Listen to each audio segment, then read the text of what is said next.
Assalamualaikum warahmatullahi wabarakatuh. Perkenalkan, nama saya Farhanisa Rahmania. Saya adalah mahasiswa Magister Psikologi Profesi bidang Psikologi Klinis Universitas Islam Indonesia. Pada hari ini, saya akan mempresentasikan penelitian saya bersama Bapak Dr. Fuad Nasori yang berjudul Peran Resiliensi, Syukur dan Sabar dalam hubungan antara dukungan sosial dan stres pada tenaga kesehatan. Penelitian ini berangkat dari pertanyaan bagaimana kondisi tenaga kesehatan di Indonesia saat ini.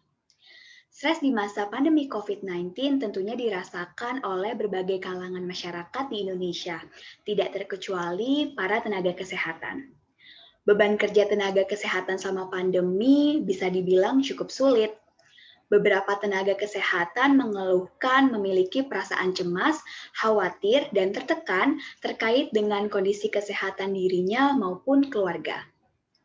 Pada survei yang dilakukan oleh Lukman diketahui bahwa para tenaga kesehatan memerlukan layanan kesehatan jiwa akibat tekanan pekerjaan yang dilakukan di rumah sakit selama masa pandemi.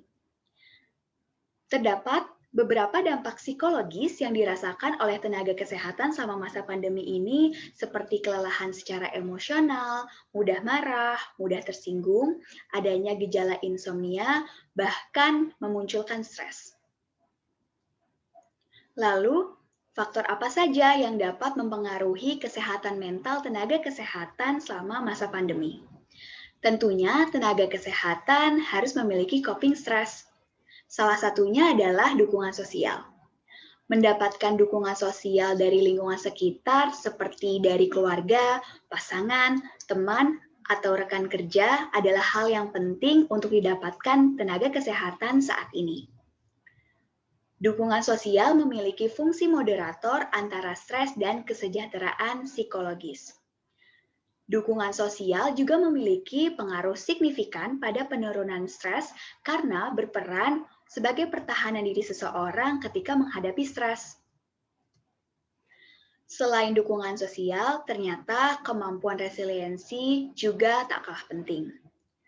Resiliensi merupakan hal yang dapat mengurangi berbagai efek negatif bagi para profesional yang bekerja dalam situasi kerja yang penuh dengan tekanan. Kemampuan resiliensi ini merupakan seberapa tinggi daya tahan seseorang dalam menghadapi stres, kesengsaraan, dan juga kondisi ketidakberuntungan.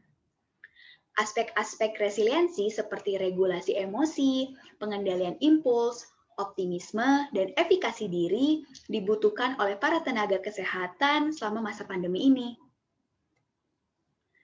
Selain dukungan sosial dan resiliensi, beberapa penelitian yang telah menunjukkan bahwa ternyata unsur religiositas juga memiliki pengaruh yang cukup penting dalam menurunkan tingkat stres seseorang. Menurut Rusdi, salah satu unsur religiositas yang dimiliki oleh seseorang adalah rasa syukur.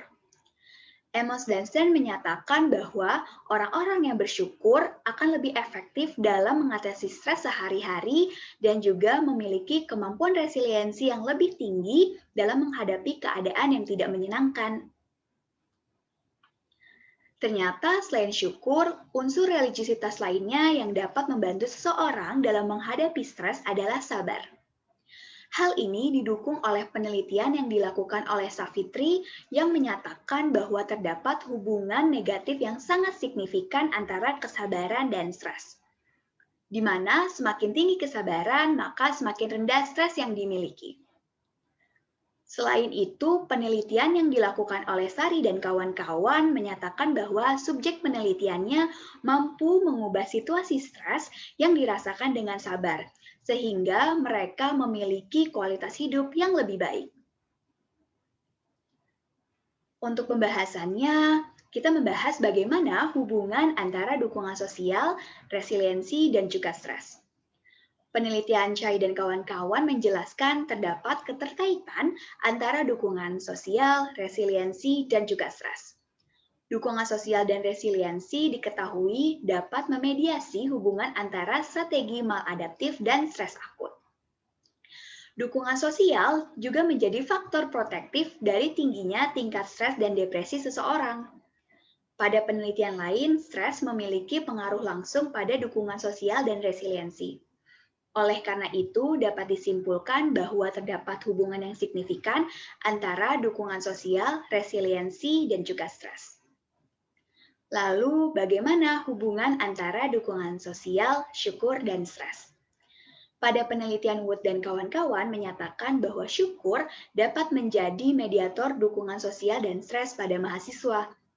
Lin dan Ye juga menyatakan bahwa syukur mempengaruhi kesejahteraan hidup secara langsung maupun tidak langsung melalui dukungan sosial dan gaya coping seseorang.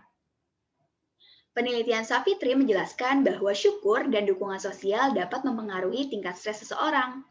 Semakin tinggi dukungan sosial yang diterima dan rasa syukur yang dimiliki, maka semakin rendah tingkat stres yang dirasakan.